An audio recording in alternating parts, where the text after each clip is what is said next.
Hey friends, it's Missy again. Thanks so much for stopping in today. I'm back with a new layout for Hip Kit Club, and I'm using the July 2020 kits again. And I'm going to focus on the stamp set that we got this month. This is exclusive to Hip Kits, and it is basically a bunch of shapes that create these layered flowers, and they almost look identical to these flowers here on this Jen Hadfield pattern paper. And so I'm going to use this pattern paper as a guide to stamping some of these flowers, because when I first got this stamp set, I was kind of intimidated by it because, you know, when you look at all those shapes, they just look like random blobs.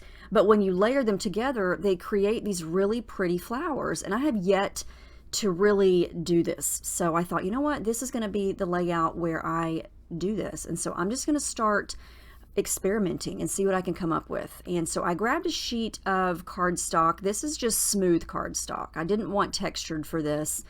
And I pulled out all of the ink pads that we've gotten recently. The black ink pad there is from my stash, but I'm going to use the 3 that we got a few months ago from Prima, those Art Philosophy ink pads right there, as well as the 3 that we got recently from the Stamp Market, the yellow, the orange, and the red color. And the fun thing about these stamps is that you want to use a different color in the same color family to add the layers, like this orange one here. I did pull in some of my Distress Oxide pads from my own stash. The orange flower there, I used the Prima stamp pad and then a stamp pad from my own stash to create the darker orange. So that's what's fun about these. Lots of possibilities, endless color choices, but you can mix and match and create any color scheme you want, really. And I think the fun part about these flowers is the black outline. It really creates this fun image that really mimics that pattern paper that I showed there earlier. So this was just me experimenting. I used, like I said, I used some of the ink pads that we got in the color kits in previous months. I used some of my own, and I just kind of went crazy stamping and seeing what I could come up with. And this is what I've got so far. I really like that little flower. Once I started stamping that one, I thought, you know what, I'm going to kind of start to cut these out and see what I've got and see how many flowers do I really want to use on this page. So I grabbed my little scissors there and started to fussy cut out several of the flowers that I have created so far. And you can see there, look, it almost looks exactly like the flowers on that pattern paper. So once I figured out how to do these correctly, it was pretty addicting. I went back and I did fussy cut out some of the flowers from the paper. So the yellow one there is from the paper, the blue ones are the ones that I made. So you can't even really tell the difference. Love how that turned out. I've got those 2 black and white photos there that I'm going to scrap, and I want to do lots of mixed media on my background, so I'm going to coat it with clear gesso first. And this is thick, smooth white cardstock. I get a lot of questions about the cardstock that I use primarily for my backgrounds, and it is the Basil Marshmallow. It's smooth, it's thick, it works great with gesso, it works great with pretty much any of the mixed media products that I use. Okay, the background is dry, and I thought that I would do a shape on the background for this layout. So I hand cut a heart out of some spare cardstock, and then I'm going to lightly trace it with a pencil. And this is going to serve as my guide and make sure that the heart stays centered and doesn't get all crooked. And I want my photos to kind of stack there on the right, kind of like that. I'm going to do a little bit of mixing and matching here, and I'm going to start with the orange Nuvo paste that we get in the July color kits. And I'm moving my lights over because there's going to be a glare on this plastic, so I want to make sure that things aren't too bright.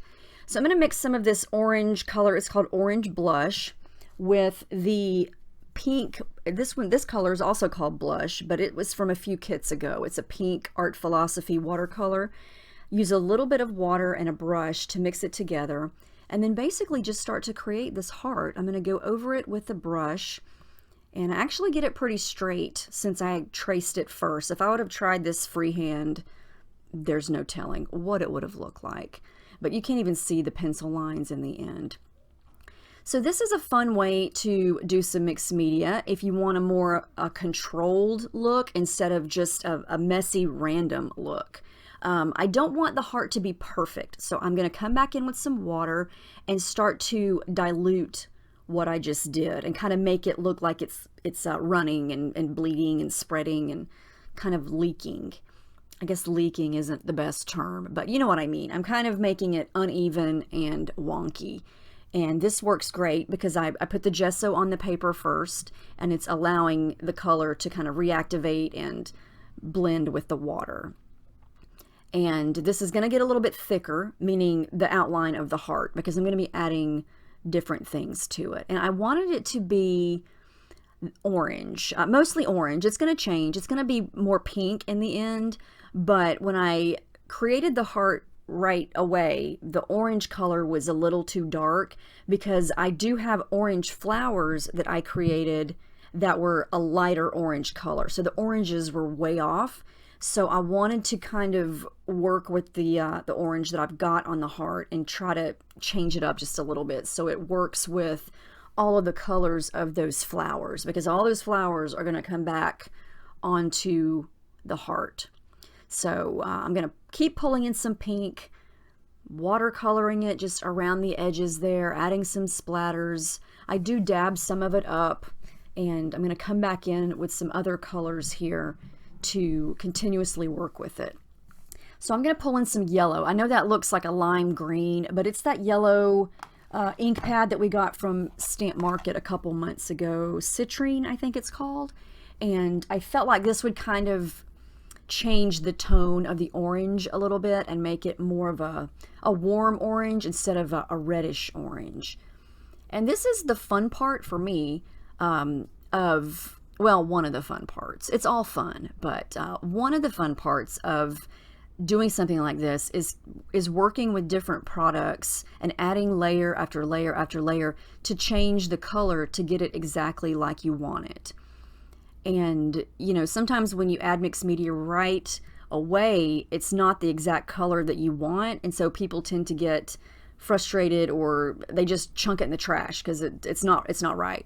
But if you keep working with it, chances are you can get the color that you want, or you can get it close enough to where everything is going to work and it's going to look like the right color. Because sometimes, even though it may look like the wrong color, when you add everything back on top of it, it may look a little bit different. And so keep working at it if it doesn't look correct right off the bat, because you can add things to it to alter it. So that's what I'm going to keep doing here. I'm going to keep adding some of that pink watercolor. I had mixed it originally with the orange, and so it had turned more of the orange color. So I wanted just some of the pink. And I did let it dry a little bit in spots before I added this layer of the pink. And I'm using some water. I'm just using the brush. I'm using my finger to help smudge it around. And I don't know where the flowers are going to go yet, but I know that they're going to be somewhere around inside, around the outside edges of this heart. So I'm dabbing up just a little bit of it. Still wet. See what I'm going to do next. Okay, this is another Nuvo paste. Now, we got this several months ago, but it was in a Hip Kit color kit. And this one's called Peony. Peony? Is that how you say that flower? Peony? Pink. And I'm just going to scrape it right over what I've done here. And this turned out really cool because it gave me some fun texture, and it also helped to blend some of the wet areas. So I'm getting some blending with the orange and the pink and the yellow. And I just love these Nuvo paste, or they're mousses. Mousses? That doesn't sound right. That's probably wrong. But you know what I mean. Mousse. Because it's shiny and shimmery, and it's got a really fun texture, and it spreads on like butter, you know? And so that was kind of fun to just smudge it right onto the paper on top of everything. So at this point, I really like how it looks, but I thought that I might soften it up just a little bit so it wasn't so shiny and so pink. So I thought I would add some white splatters with some white acrylic paint there that I just put right onto my desk, added a little bit of water to. But my heart was still kind of wet, so the splatters just sort of soaked into the wet spots didn't really have the effect I was going for. So I just went ahead and blended those in. And this did soften it up a little bit. And you know, I'm not really, at this point, I'm not really concerned that the heart is super shiny. Like if I cover it up with some other products and some of the shine goes away from the mousse, that's okay. At this point, I'm just trying to get the color down. I'm trying to get the size of the heart right. And so when I put the photos back to test it out, I felt like I needed the heart to be a little bit thicker. So that's what I'm going to do here. I'm going back into the pink paste with the palette knife and just going around the edges, kind of making the heart a little bit thicker. So when I add all the flowers that I'm going to add and then the photos on the bottom right side, more of the heart will show. So that's all I'm doing there. And you can really see how shimmery and shiny this paste is. Why do I keep calling it paste? It's mousse. Mousse. That's the word of the day. Mousse. I'm going to smudge the edges a little bit with my wet brush, a little bit of water there.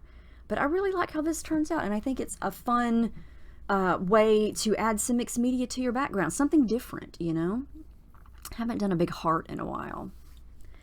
Okay, so I like where the photos are going to go, and now I'm going to start to play around with the placement of the flowers because I got a lot of those, and I realized that I wanted to add a little bit of blue to the background because I do have some blue flowers. And so I'm going to come in with the Tiffany Lou Blue Lindy's Starburst spray that we got a long time ago. I'm getting low on that stuff because I've been using it a lot lately. It's a really pretty turquoise blue that matches these flowers perfectly. And I just added a little bit of that with some splatters. So not a whole lot, but there's still an echo of that color on the background. So now I'm going to see where everything's going to go. I want to layer some of the big flowers around the photos and kind of spread the colors around. And then, yeah, there were so many different flowers to create using that stamp set, but I don't know, I started making these little tiny ones and thought those are so cute. I want to concentrate on those. So I played around with the placement of the flowers, and then I took a break and came back and decided to add some machine stitching to the heart. And I just used the light blue color thread and went around the heart, through the heart. And I like that this adds some fun texture to the background, and also it adds more pops of that blue color. So I'm going to come back in with all of the flowers and try to get them arranged like I want them. And I know my lighting keeps getting brighter and darker. It was a weird sunny day as far as lighting goes, and so it totally affects my light on my desk when that happens. And so I tried to fix it in editing, but I feel like the shininess of the mousse also reflects my lights over my desk, and so it's hard to get the lighting right when I'm dealing with shiny things. So hopefully you can still see the colors okay. I was just adding a little bit of layering behind the photos there using some white tissue paper. I always like to do that just to create a little bit of a subtle border behind the photos. And then I'm going to pull in some pattern papers and some cardstock to layer behind the photos. And I'm looking for things that have the orange or the pink, the yellow or the blue colors, because those are the main colors I'm going to be focusing on. So I found that orange cardstock in the cardstock kit. I just tore a little bit of piece that, well, I cut it and then tore it so the edges are kind of messed up there, because you know me, I like messed up edges. And I ran it through my edge distresser there to kind of make the edges a little more textured. And then this is a paper from Dear Lizzy that I've already cut into and torn up for previous layouts. And I'm going to use a piece of that as well as the striped paper that I've already used on another layout as part of a layer behind the photos. And the point of these layers is not to see the majority of the layer. It's just the hint of something peeking around the edges. You get a peek of that orange, you get a peek of this purpley pink color, but it's just enough to create a detail. You know, it's not one of those details that jumps out at you when you look at the layout, but it's just something that helps the photo to stand out a little bit more. And so sometimes, you know, think about small, tiny details, the ones that you can't really see a lot of, but sometimes those details make a big difference. And I love layering behind the photos because it does enhance the photo, you know, and I always say that the main point of making the layout is to showcase your photo. So I never want to add something that's going to, you know, take away from the photo. And so I feel like layers are a great way to enhance the photo. And the more layers you add, the more visible they're going to become.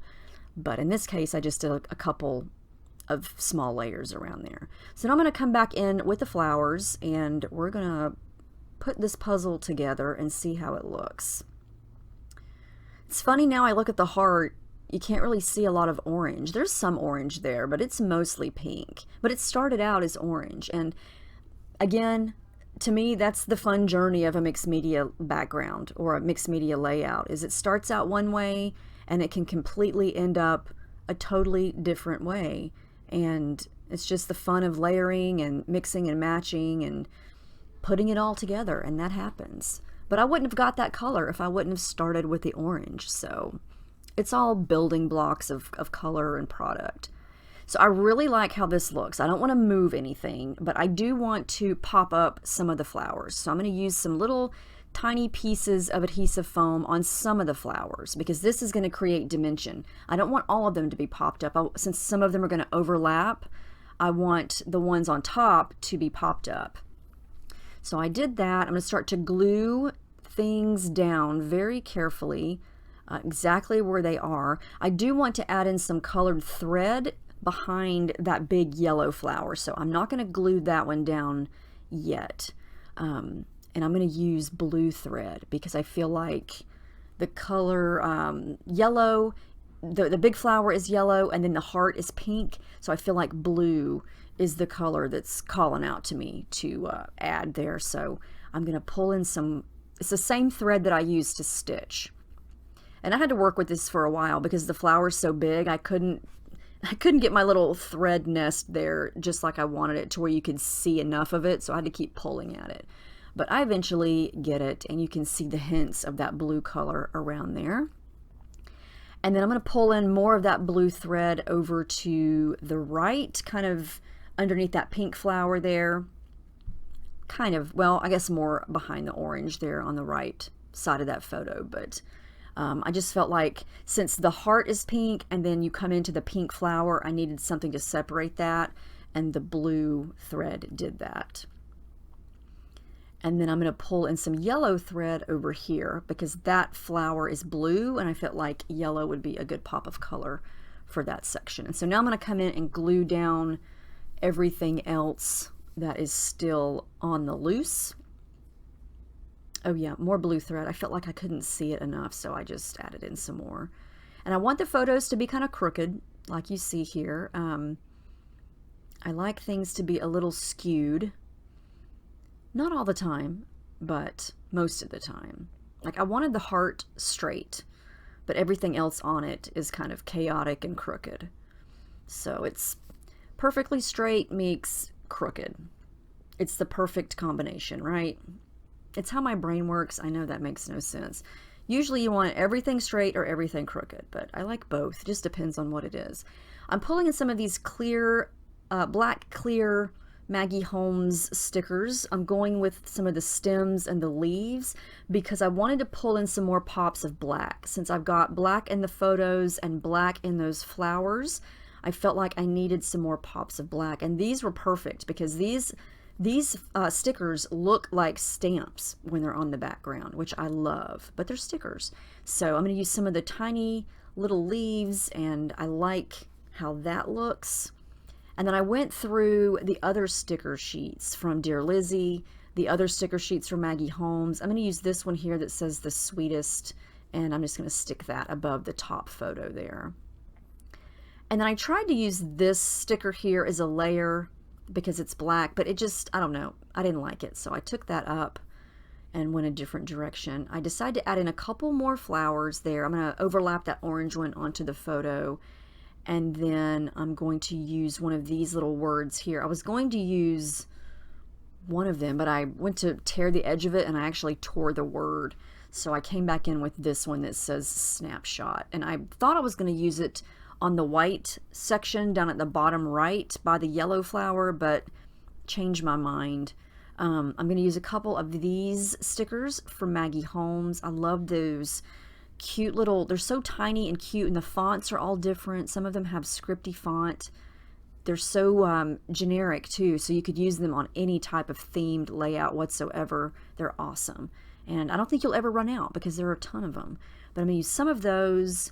I wanted to use one of these stickers here from this, what is that? Simple Stories Puffy Stickers sheet.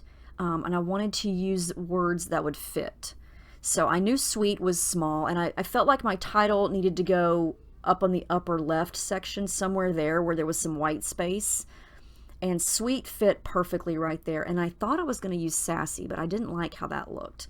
So I'm going to take sassy off and add so. And it nestled, shout out Jen Scow, nestled right there. It worked perfectly. I love all the nestling. I'm going to say nestle a lot here because that is the one main thing I have learned from Jen Scow. She is the nestling queen. She can make anything nestle anywhere and make it look so easy, like it was just born to be there. So I'm channeling her, and I love the way So Sweet nestles in those flowers there. And then I tucked that little snapshot word, I nestled it underneath the EET, and it fit perfectly. I was so excited. I was like, yay, Jen Scow, yay, Jen Scow. Yep, loved it. So I'm stamping now. I stamped picture perfect down at the bottom, and I was so happy that I stamped that neatly without making a mess. And I wanted to stamp this camera, but I was too nervous. So I stamped it on some scrap cardstock and then cut it out because, yeah, I had a feeling I was going to mess that up. And plus, I wanted to put the camera right above the, right to the right of So on So Sweet, and I didn't want to stamp on top of the sewing because that would just look terrible. So I, yeah, cut it out, and now it looks like a cute little die cut that I can move, and it's going to go right there. Again, nestle, yay. I love when things fit right where they're supposed to go, and it just looks like, oh, that's the perfect home for you. So that's where it's going to go, right there. Okay, so this is what I got so far. I'm loving those flowers. I'm loving the title right where it is. I don't want to do too much more because I feel like the white space there, I like it. However, that is where my journaling needs to go, or that's where I felt like I wanted it to go. I'm not going to cover up that whole white section of the heart, but that's where my journaling is going to go. And I felt like that was a cool spot to do it because it was different. Usually I do my journaling at the bottom, but I like how it looks there. It was, you know, a wide open spot. So that's where it went. I decided to do something different for my black splatters today and water down some black acrylic paint and lightly and carefully use a brush. And it worked out great because I wanted these to look kind of faded when they dried. And so I made sure to dab some of those up. Some of them look faded and some of them are pretty crisp. But anyway, that's the final layout. I really love how this turned out. You can see the true colors there now that my bright shiny lights aren't on it. And here are all the close-ups. I hope you guys got some ideas from this. I hope this inspires you to create some layered stamps. Like I said, I was intimidated by that stamp set in the beginning, but once I experimented with it and just started playing around, it was really easy to make some flowers, and they turned out really cute, and there are all kinds of flowers on there. So I hope you guys will give it a try, and let me know if you have any questions about anything that I did or any of the products. I believe the August kits are shipping, so hopefully my layout next week will be with the August kits. Can't wait to get those. There are a ton of exclusive things in those kits. So I will see you in my next video. I hope you guys have a great week. Thank you so much for watching, and I will see you then.